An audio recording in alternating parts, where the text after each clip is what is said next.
atas kejadian ini yang akan sampai aku ke sini mendengar semua. Assalamualaikum warahmatullahi wabarakatuh. Suasana rapat Komisi 13 DPR mendadak hening saat tangis nenek Sauda pecah di hadapan para wakil rakyat. Nenek Sauda terharu karena upayanya mencari keadilan terdengar hingga ke Jakarta. Berterima kasih atas kepedulian kalian semua.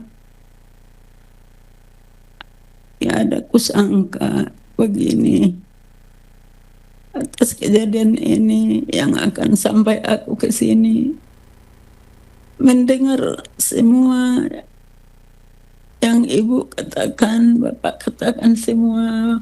Saya berterima kasih sebanyak. Tangisan nenek Saudah menyiratkan beban berat yang harus ia lalui karena mempertahankan tanahnya dari tambang ilegal. Selain penganiayaan fisik, nenek Saudah dikucilkan dan mendapat sanksi adat berupa pengusiran dari tempat tinggalnya, meski akhirnya sanksi tersebut dicabut. Komisi 13 mendesak polisi mengusut tuntas atas kasus penganiayaan nenek Saudah dan tambang ilegal. Ada dua keadilan yang harus ditegakkan dalam konteks kasus Nek Saudah, keadilan hukum dan keadilan adat. Yang pertama, keadilan hukum. Ada dua indikasi pelanggaran hukum yang terjadi dalam kasus ini. Yang pertama adalah pelanggaran tambang ilegal.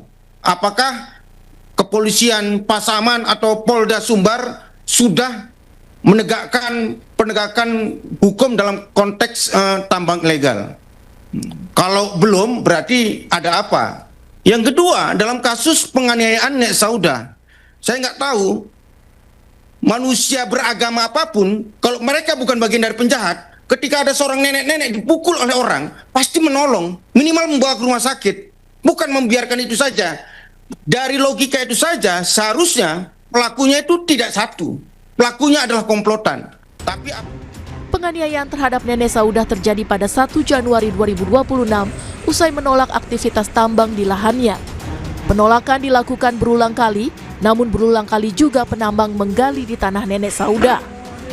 Tubuh renta sang nenek yang seharusnya dilindungi justru menjadi sasaran amarah petambang ilegal hingga sempat tak sadarkan diri.